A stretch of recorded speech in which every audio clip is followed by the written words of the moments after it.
saying this, and they have experimented with this, and they know it's a fact. Now listen to what Gibbons goes on to say. This is what I love.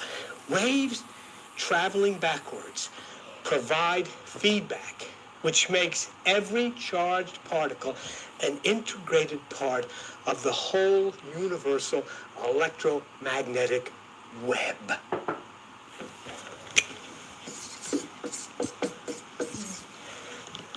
The web. When you touch the web, the spider knows.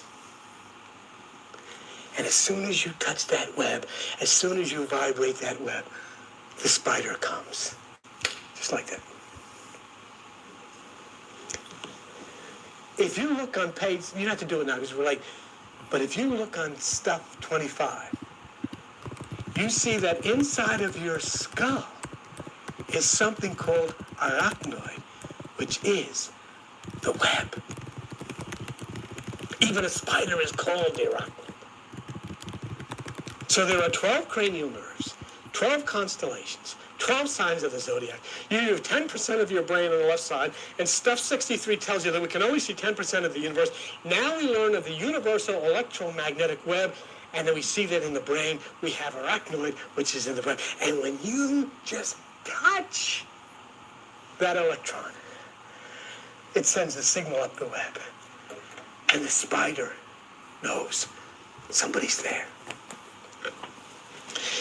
And Dr. Gibbons tells us that every charged particle is an integrated part of the whole web. And listen to what he says. Listen to what he said. And I will show you. Dr. John Gibbons of the University of Cambridge says this: poke an electron here in a lab on the Earth, and every charged particle in the Andromeda galaxy, more than 2 million light years away, knows that it happened. Poke an electron on Pegasus, and every charged particle, right down to the Pegasus inside of you, which is the hippocampus, knows that the message has been sent. Our electron here on Earth knows where it is in relation to charged particles elsewhere. And just think of this for a minute. If our electron knows where Pegasus is, then Pegasus knows for sure where our electron is.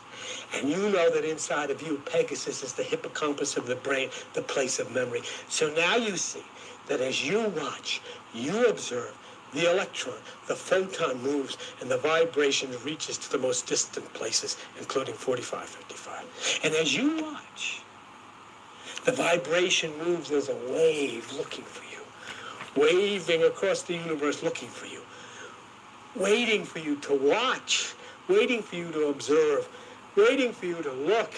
And as soon as you watch, and as soon as you observe, it collapses and comes streaming down through the pineal into the blackboard, into the whiteboard of your heart, and gives you the message of life. This is the subatomic quantum proof of meditation and the movement that we have previously misunderstood as spirit. So we could put this together with how the myths express deep, mysterious truths, and considering the webs and the vibrations. In the ancient times, the universe was made up of the 7 gods, the moon, Mercury, Venus, the sun, so forth. They didn't know of Uranus and Pluto.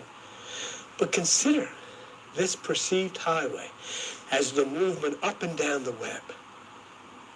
And they felt these planetary gods, or these planets, were connected with the outermost realm of the eternal. And when they said, and Zeno said, you can't step in the same river twice, he added, but humans have a transcendent nature capable of knowing the higher. And Orpheus said, I am a child of the earth and starry heaven, but my race is of heaven. So each is of the higher race, but we've got to be the watcher. We've got to observe, and we've got to be ready to receive which comes, and then gently move the web so that the one at the center will be alerted to the fact we are here. Thank you very much for sharing this time with me. See you. He says, only when you attain to the 10th world, which he called Buddhahood, we would call Christ consciousness, which is meditation. Only when you attain to that 10th world can you see clearly.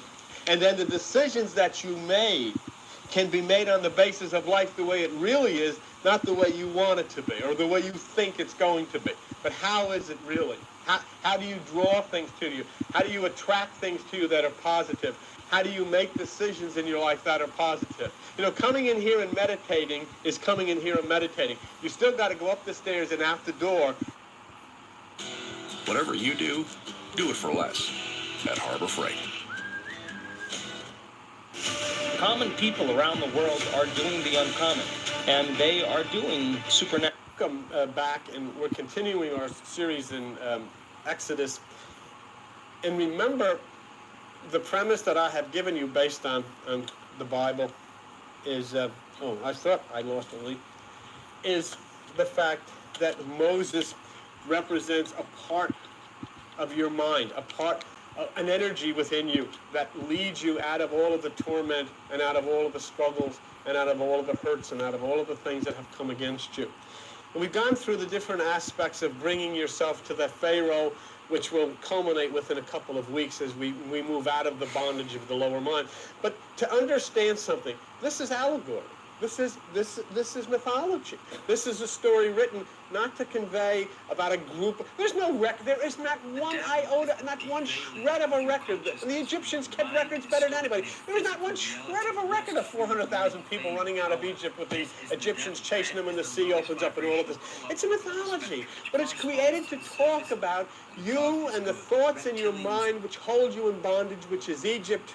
You're coming up into the mountain of your higher realms of consciousness, as Moses did, the burning bush, which is the fire that comes on within you in the higher realms of consciousness that directs you of a way to escape all of the fear, escape all of the guilt, escape all of the hurt, come to the churning Red Sea, which is your emotional nature, look upward in your meditation, that sea breaks apart that you can escape over into the promised land, which is freedom from all of these things. Sure, I know, it's always a situation where things and struggles come back, but you live above them. You're able to deal with them. That's what life is. Life is an adventure.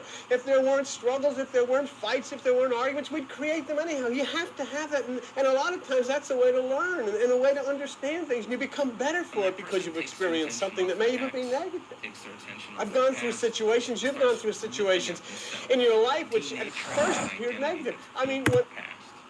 See, that person had a reaction to that circumstance, and that reaction produces a refractory period of chemicals and emotions, right? And if you don't know how to control that refractory period, and it lasts for hours or days, it's called a mood. You keep that same refractory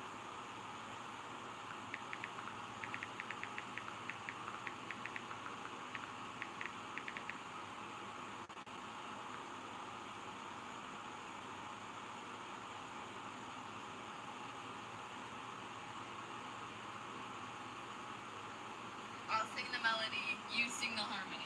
Okay, sing along if you can.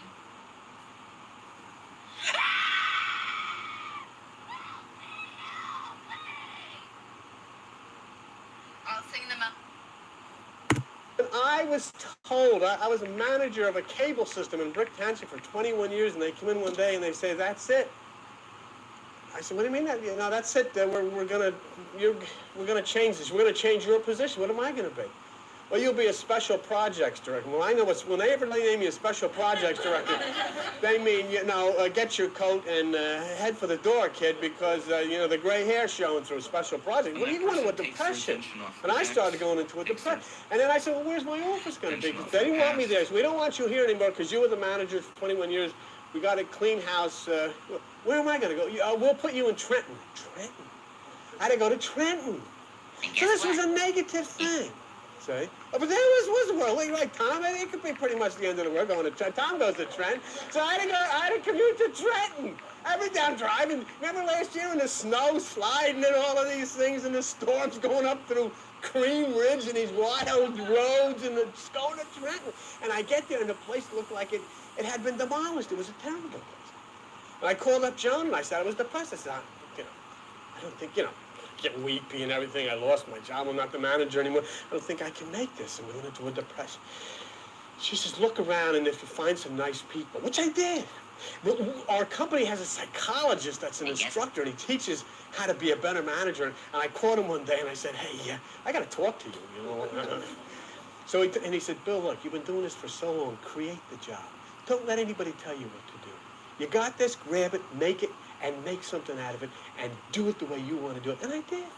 And I created jobs. I said, well, I'll go around to the different cable systems and I'll inspect them to make sure they're in compliance with all of the federal and state laws. Nobody told me to do it. And I'm going around and I find out that they're not. And they're all getting mad at me. Well, don't tell anybody. It's, all this kind of stuff. Well, the thing started to develop and people started to pay attention.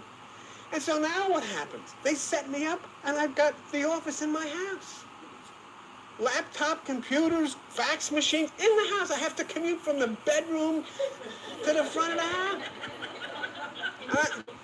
And here's my secretary. You don't even have to put your shoes on to go to work anymore. I had a guy from the state of New Jersey, one of the directors from the state, calling me up. Bill, we have to, and as he's talking to me, old Gigi's standing next to me, and she goes, whoa, whoa, whoa. He said, what is that? What is it? Where are you? I said, I'm home. He said, well, what is that? It's a dog. She said, I guess I'll have to get used to new things. I said, but look at what happened out of there. And because why? But all the way when all of this was bad, I knew in the back of my mind I was doing what the scriptures said. I was doing what Buddha said to do. I was doing what Jesus said to do. I was doing what Krishna said to do. And I said, it has to come out right. As bizarre, as terrible as this seems, it has to come out right. And I walk home now, walk in the office, and the office came to me. And it couldn't have come out any more beautiful. So I had